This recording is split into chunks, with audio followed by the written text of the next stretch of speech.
Due to the unprecedented circumstances we find ourselves in at the moment, unfortunately ceremonies for commemorating Yom Hashoah v'Gevurah will not be taking place this year.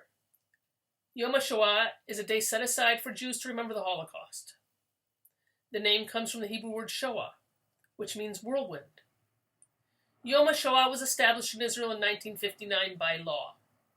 It falls on the 27th of the Jewish month of Nisan, a date chosen because it is the anniversary of the Warsaw Ghetto Uprising. Every year, a theme for the commemoration is decided by a few organizations around the world. This year, the theme that was decided is Standing Together. This theme, without coincidence, turns out to be the most appropriate theme for the situation we are finding ourselves in at this challenging time. In the presentation following, the idea of standing together, not being a bystander, is discussed. Let us take this message to heart and commemorate this day. It's important to assist people in need whenever you can. You don't see it often enough. And we use this as an excuse for a game we play from time to time called How Long? This is a social experiment. We conduct it out on the sidewalk in front of our theater. We set up a variety of weird situations, and we wait to see how long it will take for someone to intervene or participate. Now, today we conducted 3 experiments. First, we had the guy who dresses up like SpongeBob on Hollywood Boulevard. You know that guy? We had him fall down and lay on the ground, and we will see now how long he lays there before anyone helps him up. Hi. Hi. Oh, whoa, whoa, oh no! Oh, help me! Somebody help me! I've fallen, I can't pick myself up! Somebody help me! Help me! This is serious, please help me! Come on, help me!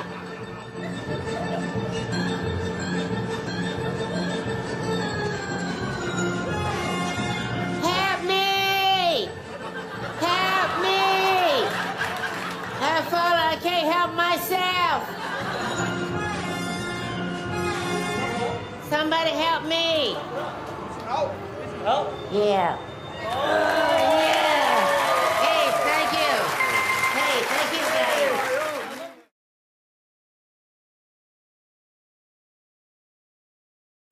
What does it mean to be a bystander? A famous social psychological phenomenon known as bystander effect states that the presence of others in any given situation serves as a deterrence for people to intervene and offer help if someone is in need. As Elie Wiesel said, the opposite of love is not hate, it's indifference. The Holocaust took place in the Western society by one of the most sophisticated nations during the modern era. This unprecedented atrocity took place by the hands of people who were living together for generations. Today, we are discussing the bystanders. Of course, there were also the perpetrators, victims, and the rescuers. The bystanders represent the majority of people during the Holocaust. As we have seen in the previous video clip, it is an instinct that a person will always take care of him or herself and those closest to them, and only later, if, to help others. When the Nazis came for the communists, I remained silent. I was not a communist. When they locked up the Social Democrats, I remained silent. I was not a Social Democrat. When they came for the trade unionists, I did not speak out. I was not a trade unionist. When they came for the Jews, I remained silent. I wasn't a Jew. When they came for me, there was no one left to speak out. Some of those who were later known as righteous amongst the nations did not start out that way. Ultimately, they were bystanders, and at some point they made a choice. An example is a man called John Zibinitsky. He was the director of the Zoo of Warsaw. He made a choice to use the animal cages of the animals to hide the Jews. He said, "I didn't save their lives because they were Jews. I saved their lives because they were human beings. I was simply fulfilling my human duty."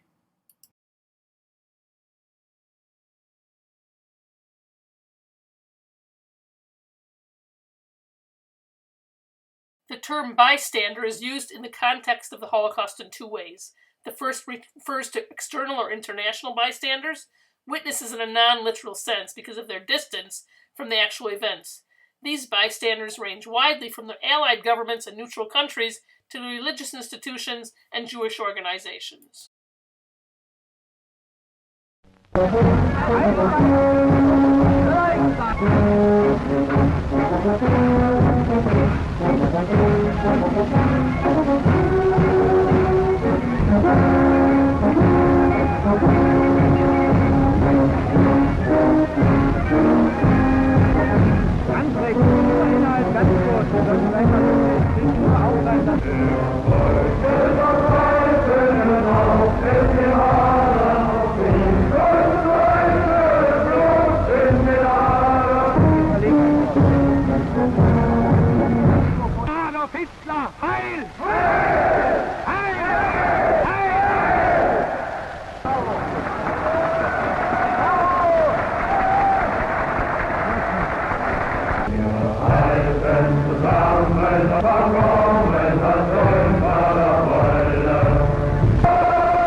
Within Nazi Germany, many individuals became active or semi-active participants in Nazi racial and anti-Semitic policies.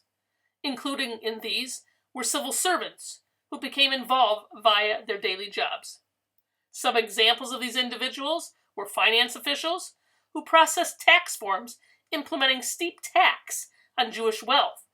These were imposed after Kristallnacht on property seized by the state, including homes and belongings which had been left behind following the resettlement of Jews during the war into the occupied territories. Also, clerks who kept files of identification documents that included ones of race or religion. School teachers who followed curricula incorporating racist and anti-Semitic content. A train driver who just drove the train to Treblinka. A bookkeeper who was just the accountant in Auschwitz. Individual citizens chose to be involved out of a sense of duty or prejudice, some even for the opportunity for their business or other personal gains. Some people would voluntarily denounce their co-workers and neighbors to the police because of their alleged wrongdoing as Jews or anti-Hitlerites. Teenagers in many communities became involved when they were able to enjoy their newfound power to harass Jewish classmates and even adults. This also led to the contribution of the isolation of the Jews.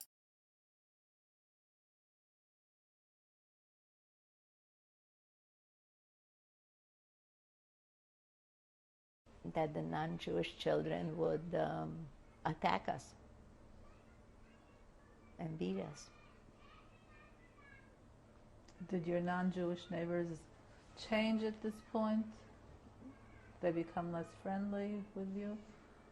Very much less. Some of them even came, one neighbor came into the house and she said to my mother, well, where you are going, that was just before they were taking us out of the house, they were taking us to the ghetto. You won't need your glasses anymore, so give them to me, your set of drinking glasses. You won't need your china anymore. So she just took it, let it fall on the floor. She said, if I don't need it, so you don't need it either. But most of the people trusted and gave to the neighbors that they should keep for them, like linen or rugs or whatever. And when they returned, they didn't want to return to them anything. Not many returned. But their word was, so many of you are still alive. Maybe 3% of the population came back, young people. And when they asked for their property back, my aunt had gone back. My aunt is only a few years older than I am, and we're good friends. And she also had to go through concentration camp because her mother, my grandmother, left for America in 1939. And she was told she has to wait till her mother will become a citizen, then she'll be able to take her. So she stayed with brothers, and she too went through concentration camp, but we were not together. She did go back after the war. And she asked the neighbors, give me back just one rug or one tablecloth for a memento. She was told, if you talk too much, we'll make you a head shorter. And some were murdered just by asking back for their property. And I foresaw this, even though I was all of 17. I knew the exact words that they were using to the ones who returned. I'm speaking to you at what I know is an increasingly challenging time, a time of disruption in the life of our country, a disruption that has brought grief to some, financial difficulties to many, and enormous changes to the daily lives of us all. Together we are tackling this disease, and I want to reassure you that if we remain united and resolute, then we will overcome it. I hope in the years to come, everyone will be able to take pride in how they responded to this challenge.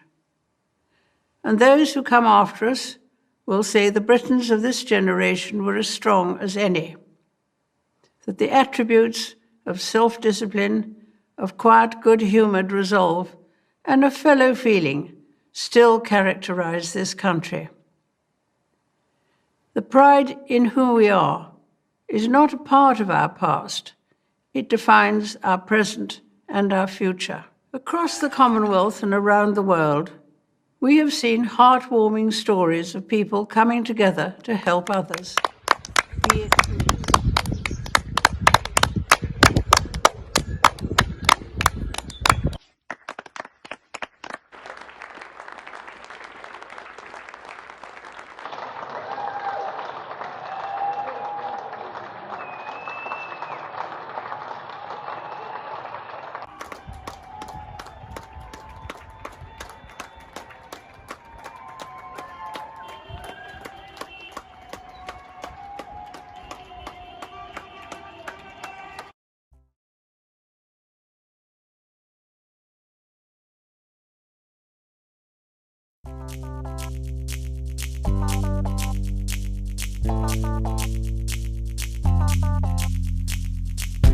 Yeah, hold on, wait up just a minute. Like, what is going on here?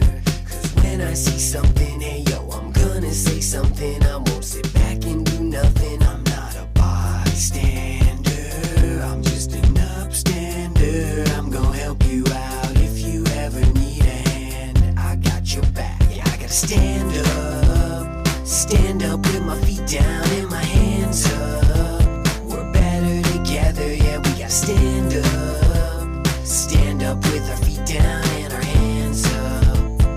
Helping out, yeah, that's what's up. Upstander, not bystander, upstander, not bystander. We gotta stand up. I'll never use mean words, I'll never make you hurt. I'll help you up when you get pushed down in the dirt. Merch, no bully gonna drag us down to the ground. Mean words, just silly sounds in my ear that I don't have. I gotta stand up with my feet down and my hands up. We're better together, yeah, we gotta stand up with our feet down and our hands up. Helping out, yeah, that's what's up. Ain't got time for hating, only time for loving. I gotta stand for something before I fall for nothing. And if it's wrong, say something. Tired of doing nothing. You gotta stand for something before you fall for nothing. Upstander, not bystander.